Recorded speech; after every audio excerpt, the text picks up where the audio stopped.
Di video ini, kita akan membahas sosok figur yang dikenal dengan berbagai nama, seperti Imam Mahdi, Mesias, Ratu Adil, hingga Satrio Piningit. Banyak nama namun satu tujuan, yaitu menyelamatkan umat manusia di akhir zaman. Setiap budaya dan agama memiliki versinya sendiri tentang sosok penyelamat ini, yang dipercaya akan datang ketika dunia benar-benar membutuhkan. Namun, figur-figur ini akan hadir bukan di masa depan yang selalu kita tunggu setiap pergantian tahun, atau pergantian capres, melainkan akan hadir di akhir zaman, di mana kehancuran dan kekacauan sudah melanda di mana-mana. Dalam video ini, kita akan menelusuri lebih sosok penyelamat ini dari berbagai perspektif, mulai dari pandangan agama-agama besar, hingga sudut pandangan antropologi. Dalam perspektif antropologi, figur sang penyelamat sering kali muncul sebagai refleksi dari harapan kolektif masyarakat yang mengalami penderitaan, baik karena perang, penindasan, maupun kemiskinan.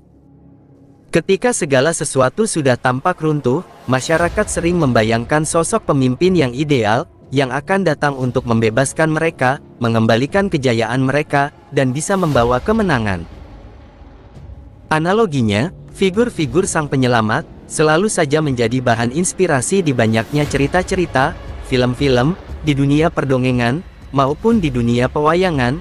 Ia akan hadir sebagai sosok satria yang mempunyai kekuatan yang luar biasa, berilmu tinggi, serta di setiap langkahnya ia selalu membawa keadilan dan kebijaksanaan, yang selalu dinanti-nantikan untuk menyelamatkan dunia dari kekacauan dan kehancuran.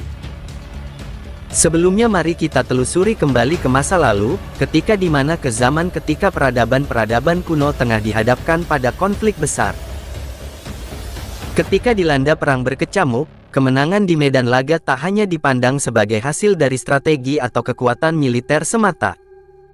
Bagi mereka yang menang dalam perang, seringkali kemenangan itu dianggap sebagai bukti bahwa dewa mereka berada di pihak yang benar, sementara pihak yang kalah akan meratapi nasib, berharap suatu hari nanti akan datang sosok pahlawan, yang bisa memulihkan kejayaan mereka, dan membawa kemenangan yang telah lama diidamkan. Mari kita mulai dengan contoh klasik kisah paling terkenal tentu saja, versi saya. Kali ini, kita akan berkelana dulu ke zaman Mesir kuno, Babilonia dan Asyur, dua peradaban legendaris yang tak pernah ketinggalan drama ini.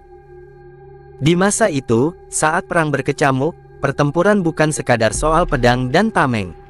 Medan perang juga merupakan panggung bagi klaim religius, di mana para penguasa meyakini bahwa kemenangan atau kekalahan ada di tangan para dewa.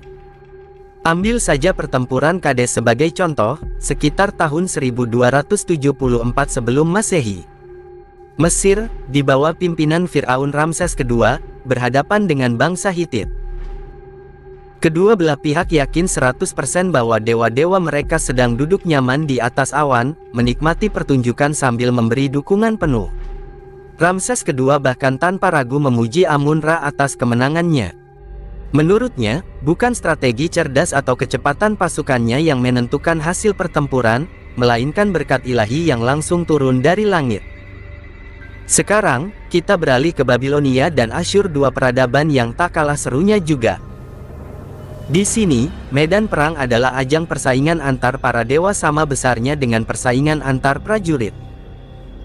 Di Babilonia, misalnya, kemenangan dalam perang sering dianggap sebagai tanda kasih sayang Marduk, dewa pelindung utama mereka.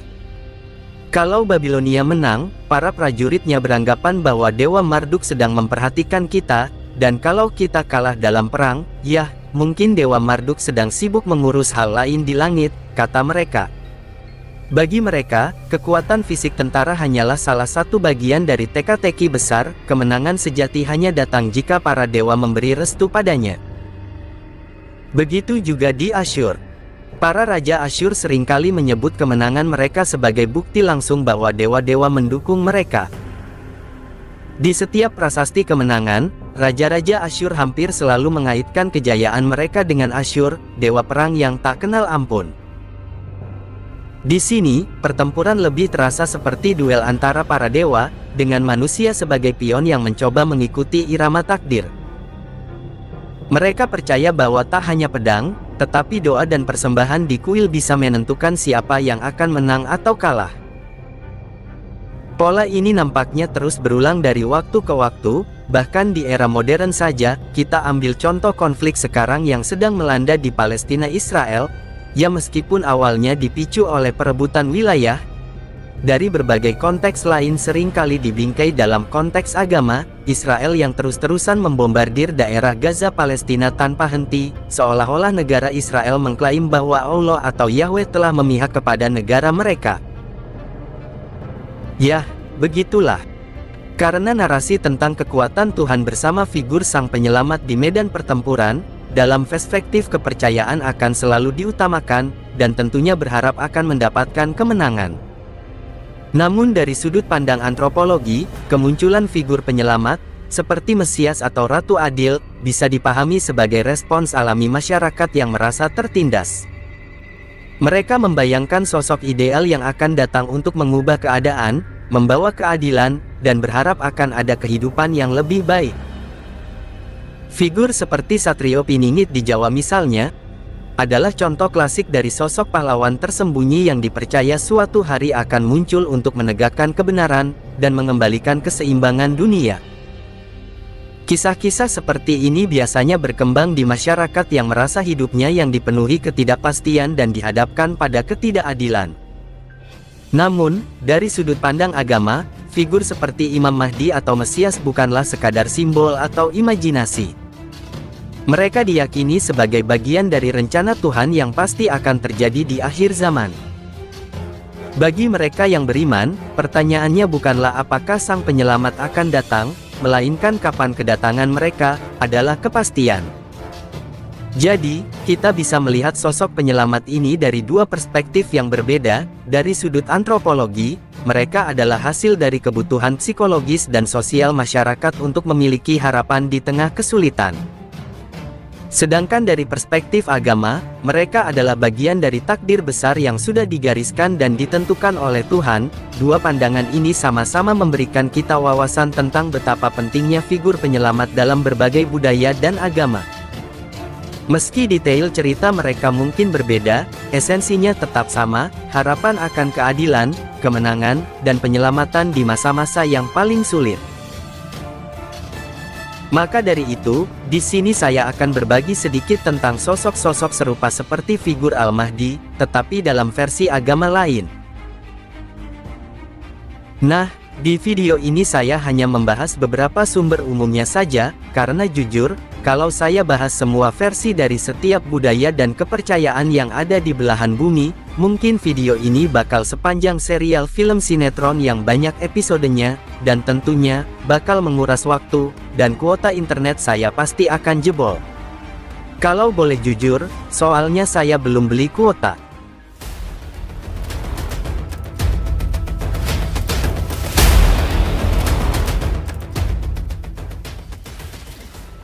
Pertama mari kita akan memulai dengan sosok Mesias versi Yahudi dulu. Jadi begini, orang-orang Yahudi juga punya bayangan tentang Mesias.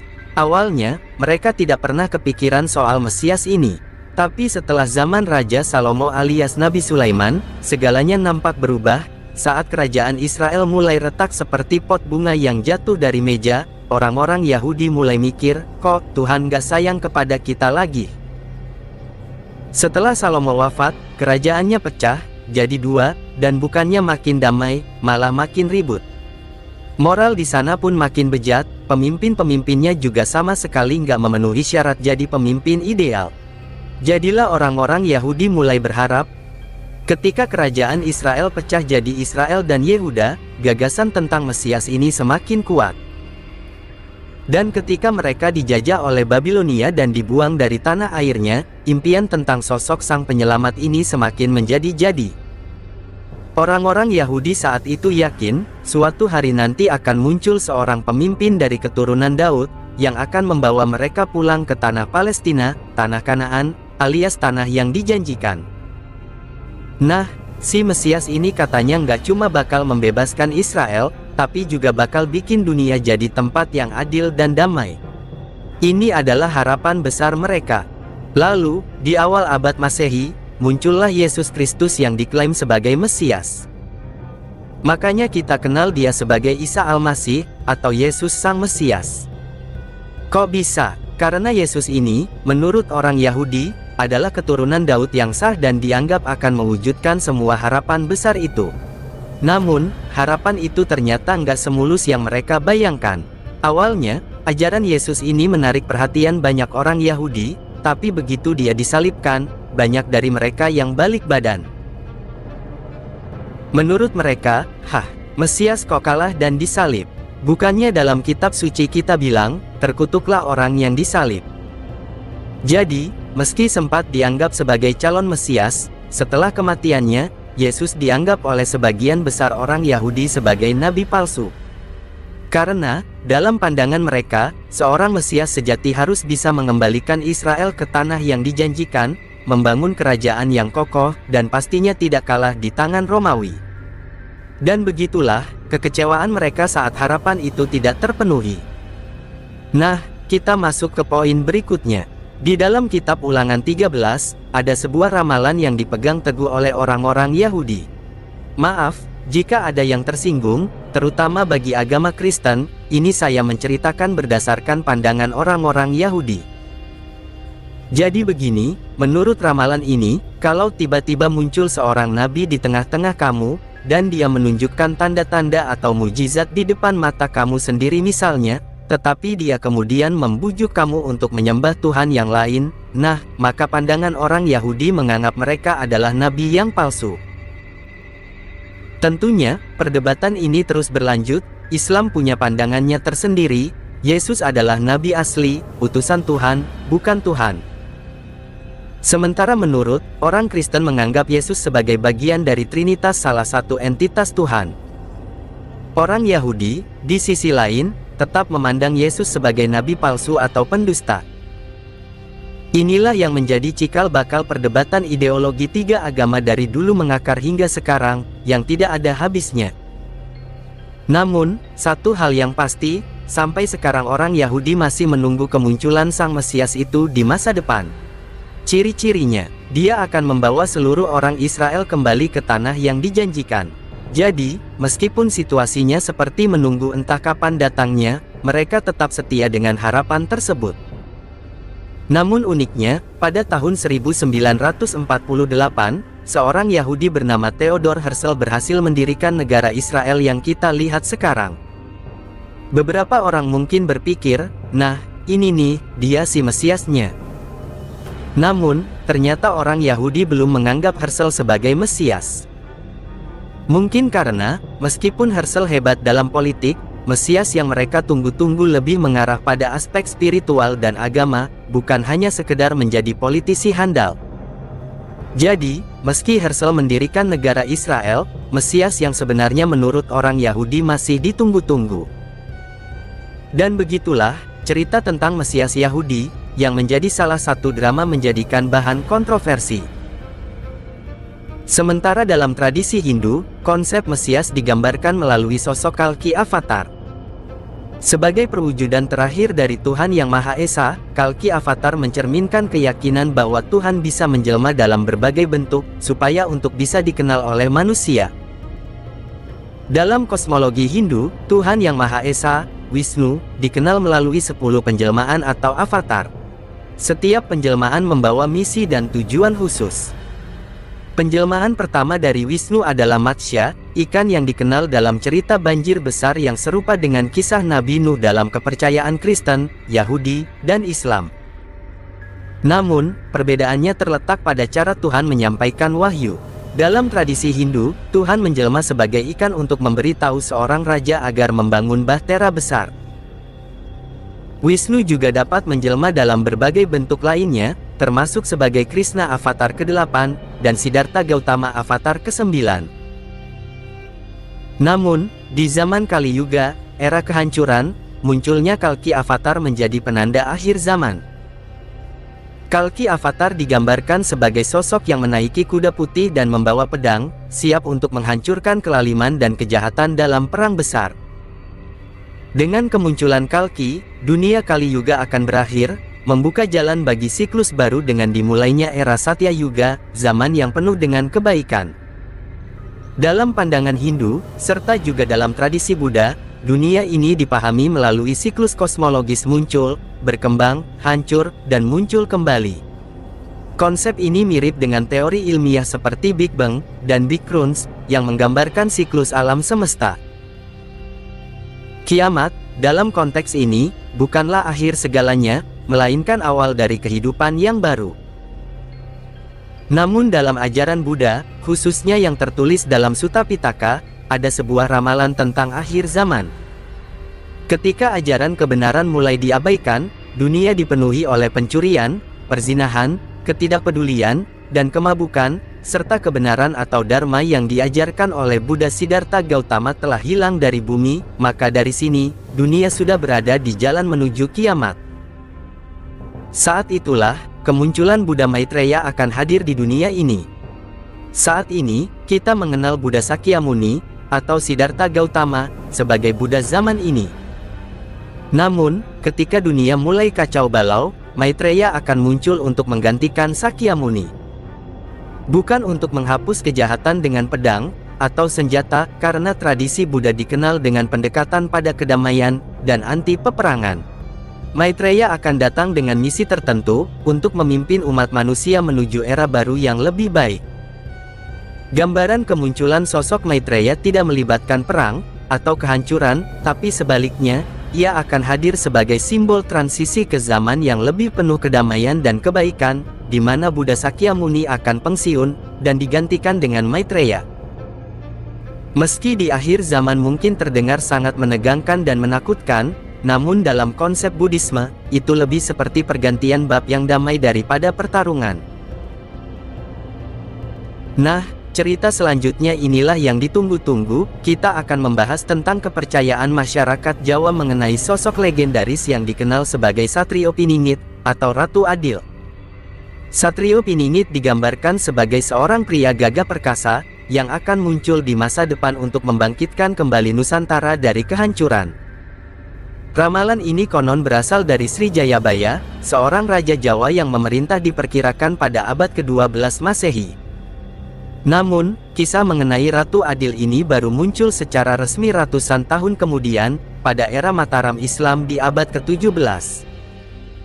Menurut ramalan, keadaan Jawa akan semakin memburuk dengan pemerintahan yang korup, rakyat yang tidak bermoral, dan akhirnya akan jatuh ke tangan bangsa lain. Namun, di tengah kegelapan itu, Ratu Adil akan muncul untuk menghancurkan segala kezaliman dan mengembalikan kejayaan Nusantara. Namun nama yang hampir disebut dalam ramalan itu adalah Eru Cokro. Menariknya, pada tahun 1912, terdapat seorang tokoh Indonesia bernama Haji Umar Said Cokro Aminoto, yang waktu kecil dipanggil Eru. Nama aslinya adalah Cokro Aminoto. Ketika ia mengambil alih Sarekat Dagang Islam, dan mengubahnya menjadi Sarekat Islam, jumlah anggotanya membeludak hingga mencapai 2 juta orang, sebuah prestasi yang sangat mengesankan di tengah penjajahan Belanda pada waktu itu. Kepopulerannya menyebabkan Belanda ketakutan, dan menghentikan aktivitasnya. Orang-orang Jawa pada waktu itu mengaitkan sosok Eru Cokro dengan Satrio Piningit atau Ratu Adil, karena perjuangannya melawan penjajahan Belanda dan ketidakadilan. Namun, meskipun Haji Umar Said Cokro Aminoto tidak berhasil membebaskan Indonesia dari penjajahan, namun ia tetap diakui sebagai guru bangsa nasional. Tokoh-tokoh proklamator Indonesia seperti Soekarno, Musso, dan Kartosoewirjo, yang memiliki pandangan ideologi berbeda, semuanya adalah murid-murid dari Cokro Aminoto. Mereka memainkan peran berbeda dalam pembentukan Indonesia, masing-masing dengan kontribusi yang berbeda. Saya akan cerita sedikit mengenai 3 sosok ini. Soekarno, Musso, dan Kartosoewirjo adalah 3 murid Cokro Aminoto yang berkembang dengan membawa visi ideologi yang berbeda-beda, meskipun mereka berasal dari guru yang sama. Soekarno, yang kelak dikenal sebagai proklamator dan presiden pertama Indonesia, memeluk paham nasionalisme yang inklusif. Dia berusaha mempersatukan berbagai elemen masyarakat, baik masyarakat yang religius, maupun masyarakat yang sekuler, dalam bingkai kebangsaan. Visi Soekarno ini terbentuk dari pertemuan pemikirannya dengan Cokro Aminoto yang memiliki pandangan Islam yang terbuka dan moderat. Sementara itu, Musso, tokoh yang kelak memimpin Partai Komunis Indonesia (PKI), membawa ideologi komunisme sebagai jalan perjuangannya. Berbeda dengan Soekarno, Musso melihat pembebasan Indonesia dari penjajahan sebagai bagian dari revolusi global melawan kapitalisme dan imperialisme. Pengaruh ideologi Marxis yang berkembang di seluruh dunia pasca revolusi Rusia sangat kuat dalam dirinya. Musso adalah salah satu figur yang berusaha mengarahkan perjuangan bangsa Indonesia ke arah sosialisme yang radikal. Di sisi lain, Kartosuwiryo, yang kelak mendirikan Gerakan Negara Islam Indonesia (NII), mengambil jalan yang berbeda.